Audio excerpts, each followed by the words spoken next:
Bonjour à tous, c'est Guillaume, bienvenue sur Astronaute. Aujourd'hui, une petite vidéo sur... Sur quoi d'ailleurs?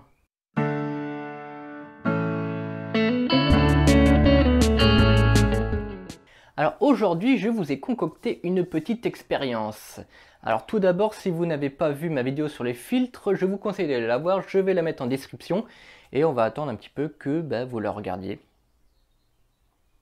C'est bon? Déjà? Bon. Eh bien écoutez, on va attaquer tout de suite. J'ai mis un filtre qui est bien réglé sur mes longueurs d'onde propres, donc normalement sur la moitié de l'écran ici, si je passe de l'autre côté, vous ne me verrez plus tout simplement parce que je serai passé de l'autre côté du filtre. Expérience.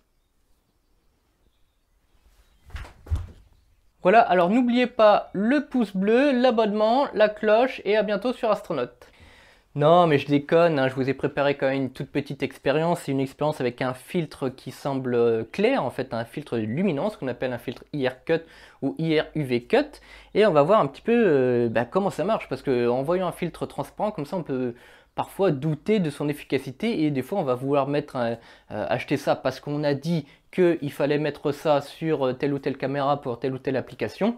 Et on se dit, mais quand on le regarde, il est transparent. Franchement, j'ai des gros doutes de voir si ça marche. Donc aujourd'hui, je vous propose une petite expérience. On va utiliser un filtre ici clair de luminance. Bon, là, c'est de la marque Astrodon, hein, mais bon, ça, on le retrouve dans toutes les marques.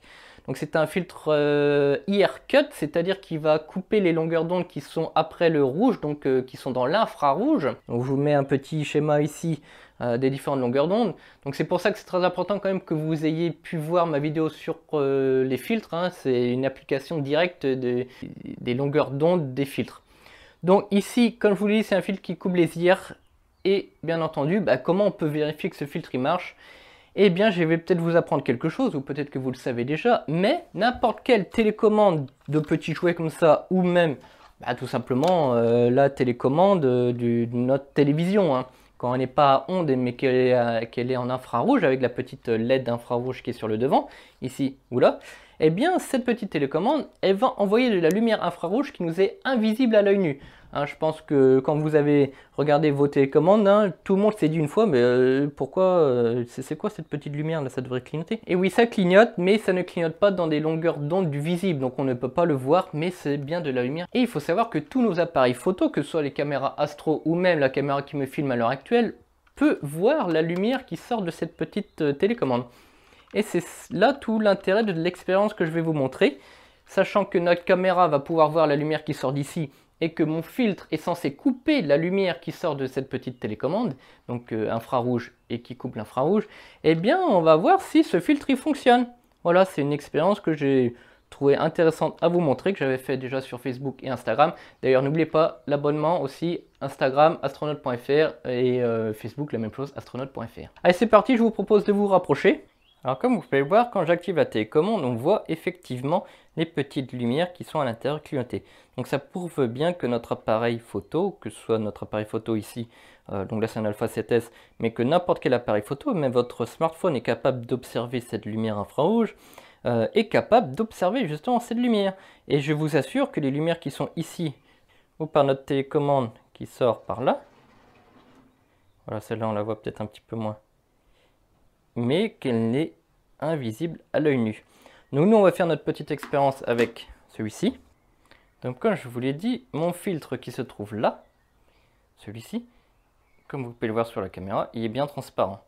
Hein, c'est un filtre dichroïque, hein, ça je vous l'ai expliqué dans ma vidéo sur les filtres, donc qui va couper l'infrarouge. Donc théoriquement la lumière qui sort d'ici va être coupée par ce filtre, donc on ne devrait plus voir l'une des deux lumières en fonction de là où je vais le placer. Donc on va le placer par exemple sur cette petite lumière. Et attention, magique, on voit bien la lumière à droite et que la lumière à gauche ne fonctionne plus. Voilà, pour vous le prouver, je vais l'enlever en même temps.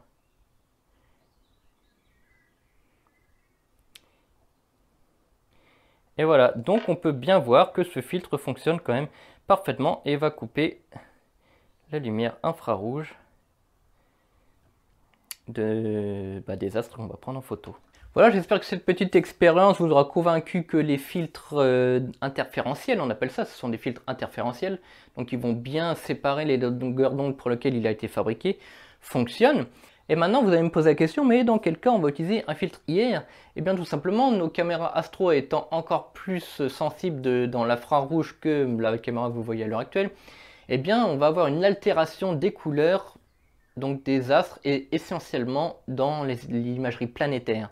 Donc si votre caméra n'est pas équipée d'origine d'un filtre IR Cut, il va falloir utiliser ce type de filtre pour faire de la photo planétaire. Donc voilà, cette petite expérience est terminée, j'espère qu'elle vous aura servi à comprendre un petit peu les différents phénomènes, et je trouvais ça important de vous montrer qu'un filtre luminance qui nous paraît clair et bien IR Cut, coupe bien les infrarouges, et le meilleur moyen c'était de vous montrer directement la lumière infrarouge qui nous est impossible de voir à l'œil nu, et dont nos caméras sont sensibles, donc on a quand même de la chance de ce côté-là. Voilà, n'oubliez pas donc le magasin de vente univers-astro.fr, si vous avez besoin de matériel, n'hésitez pas à m'envoyer un petit mail, le blog astronaute.fr et surtout le pouce bleu, l'abonnement, la cloche. Voilà, vous êtes de plus en plus nombreux sur la chaîne et ça me fait extrêmement plaisir.